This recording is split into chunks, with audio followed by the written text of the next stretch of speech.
Olá, nós estamos lacconcursos.com.br, eu sou o Rodrigo Belmonte e nós vamos conversar agora sobre militares, exatamente. Dentro da estrutura da administração pública prevista na Constituição da República, existe um pedacinho lá da Constituição que fala sobre os militares dos estados e do Distrito Federal.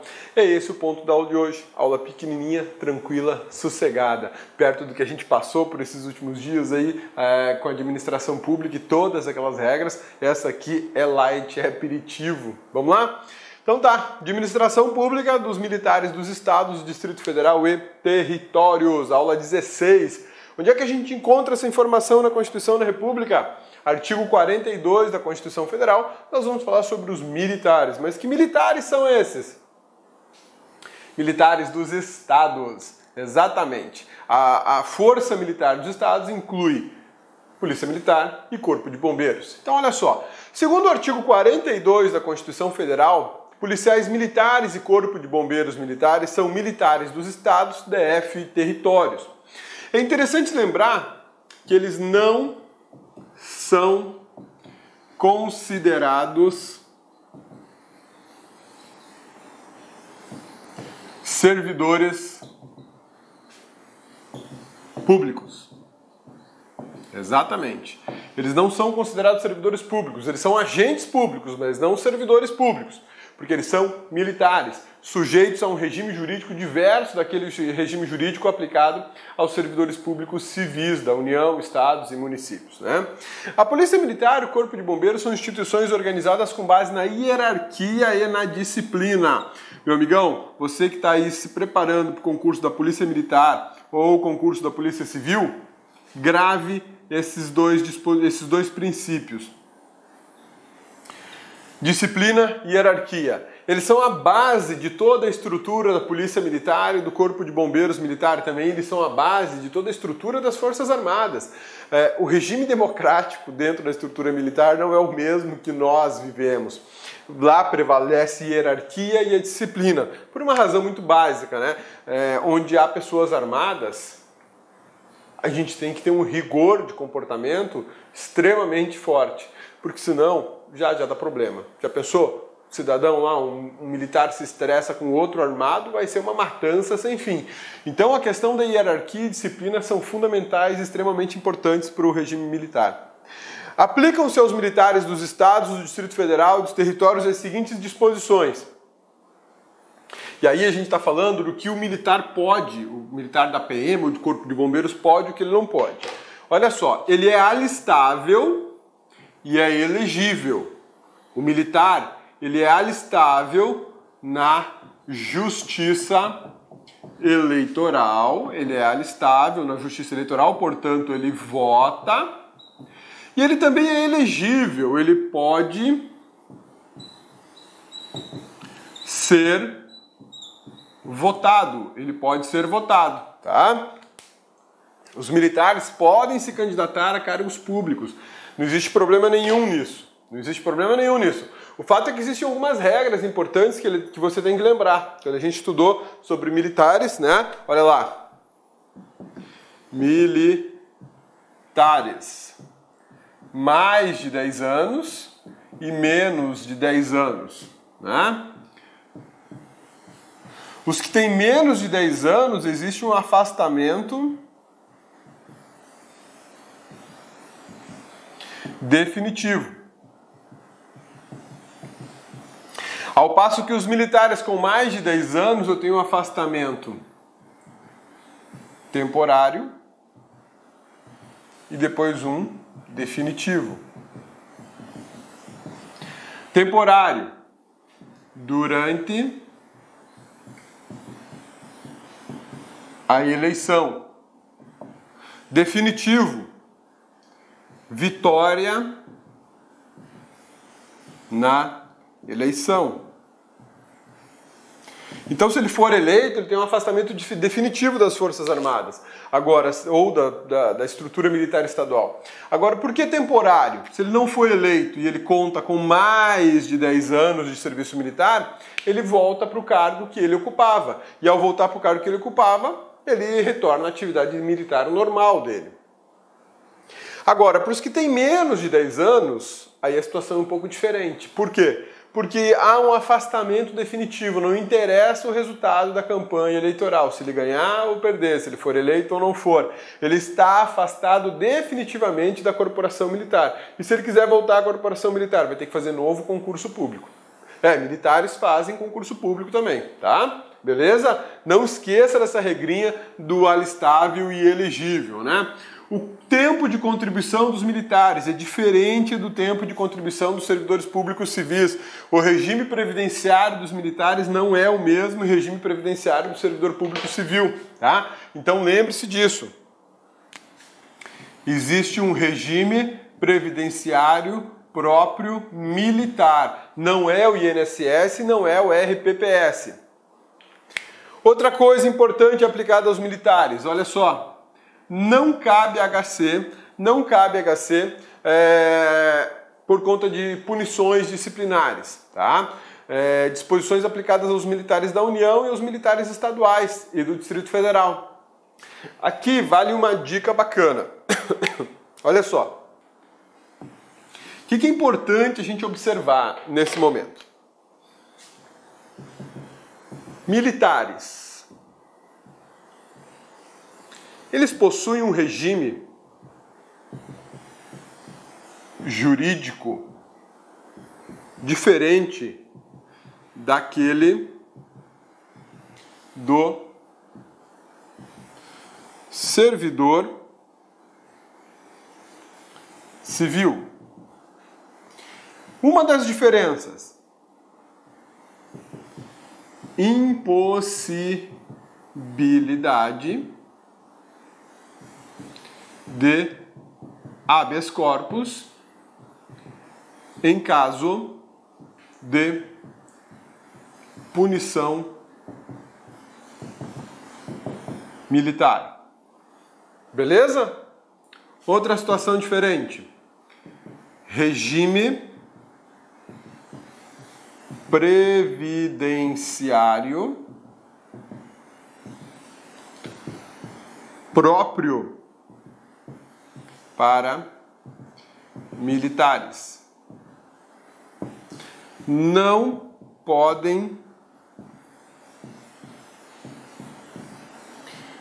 fazer greve nem sindicalizar. Essas três anotações que eu estou fazendo são muito importantes para concurso público. Geralmente os examinadores perguntam isso a respeito dos militares. A respeito da impossibilidade de habeas corpus, eu não posso ajuizar um habeas corpus por conta de punição militar, mas existe uma exceção.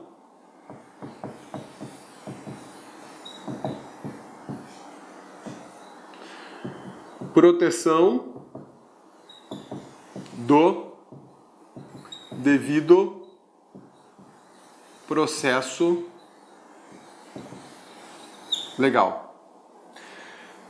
Se a punição militar não observou o devido processo legal, cabe um HC. Não para a punição, mas para restabelecer, talvez, uma fase de um processo, para de alguma maneira tentar auxiliar esse militar na questão processual que está sendo desrespeitada. De repente não teve um direito de defesa, não teve um direito de produzir prova, alguma coisa nesse sentido. Então o HC cabe não para rever a punição, mas para rever o processo, o devido processo legal, tá bom? Beleza?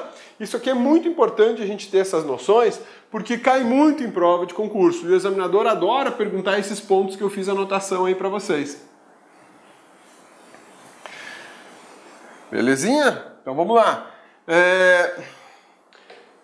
Lei estadual ou lei distrital é que vai definir o ingresso nas forças militares. A gente bem sabe que é por concurso público. Não tem possibilidade de você assumir um cargo na Polícia Militar, ou no Corpo de Bombeiros Militar, ou na União, nas Forças Armadas, sem concurso público. Vai ter que fazer concurso público. E é um concurso público diferenciado também. Por que diferenciado? Porque ele estabelece critérios bem específicos para a atividade. Altura, idade, peso, né? tem que fazer um teste físico. Se não for aprovado no teste físico, não adianta nada você ter tirado a nota máxima na prova. Existem essas peculiaridades da atividade militar. Mas se eu posso colocar a idade, por exemplo, como um limite para inscrição no concurso público, olha só. PM, concurso, idade máxima, altura mínima, idade máxima, vamos colocar aqui 27 anos. Se você tem mais de 27, você não ingressa na PM, mesmo tendo sido aprovado na prova. Altura mínima, para homens, 1,60 m, para mulheres, 1,50 m. Se você não tiver essas alturas, nem faça inscrição. Pô, cabeça, mas por que discriminação é essa com a galera que tem mais de 27 anos e com os baixinhos?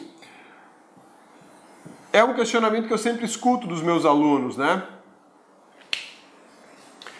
Essas restrições são justificáveis em razão das peculiaridades do cargo.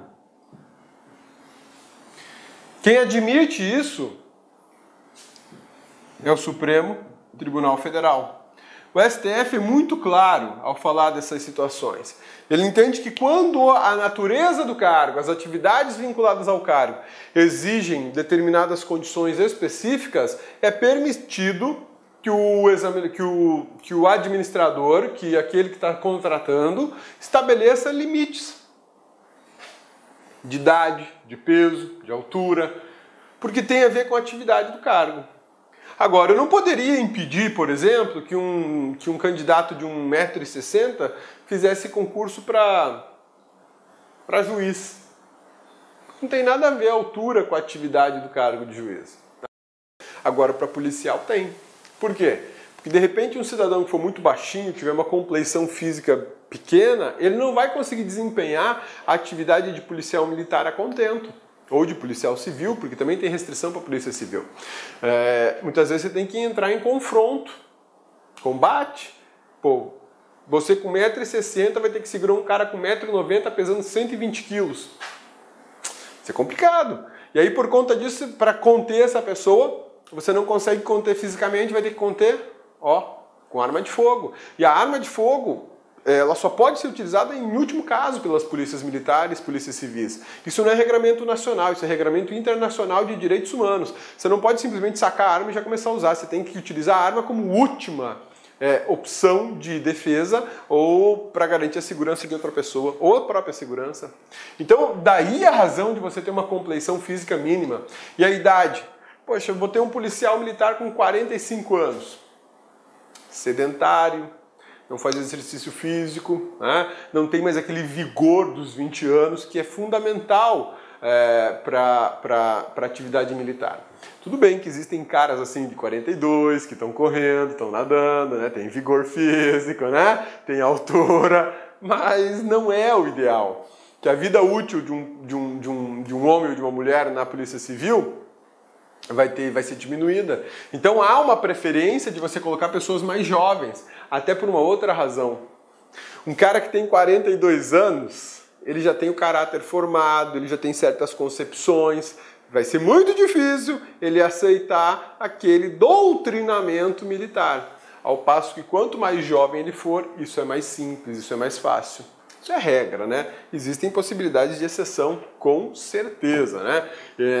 Eu já cansei de ver nas corridas por aí, senhores aí de 50, de 60 anos de idade correndo e correndo muito mais do que eu, né? Então, não é uma discriminação a galera mais velha, né? Mas é que para essa atividade de policial militar, há uma opção da administração pública de contratar os mais novos, tá bom?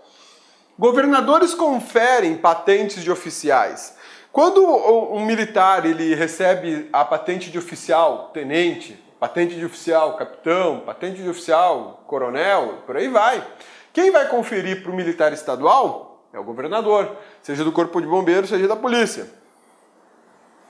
Aos pensionistas dos militares, dos estados, do Distrito Federal e dos territórios, aplica-se o que for fixado em lei específica do respectivo ente estatal. Ou seja, eu não aplico as regras do RPPS e nem aplico as regras do INSS. Para eles existe um tratamento diferenciado. E acredite, meu amigão, é melhor do que o nosso, mas muito melhor, não tem nem comparação. A Previdência Militar ela é muito melhor do que a nossa, é tão deficitária quanto a nossa, mas não exige o coro dos militares como está se exigindo dos servidores públicos civis, tá? Belezinha? Sussa, tranquilos? Falei para vocês que era uma aula tranquila, foi baseada basicamente na Constituição e naquilo que eu conheço sobre as jurisprudências aplicadas ao caso concreto, tá bom? Meu amigão, você já sabe, quer acessar informações de direito constitucional e direito administrativo, acesse maisadministrativo.com.br ou maisconstitucional.com.br, é o site do Cabeça. Vai lá, acesse, baixe exercícios, tem cursos específicos, artigos escritos pelo Cabeça, você vai poder compartilhar com os teus amigos, inclusive, e ter mais informações precisas sobre essas duas matérias. Siga o Cabeça nas mídias sociais, você vai estar sempre antenado e ligado com boas informações de concurso e de estudo.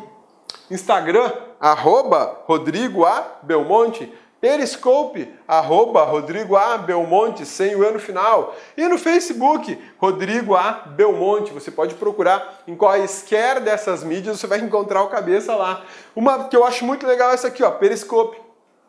Ela permite que a gente faça transmissões ao vivo sobre assuntos jurídicos. A do Facebook também, tá? A gente pode fazer lives e transmissões para divulgar informações jurídicas para o teu concurso público.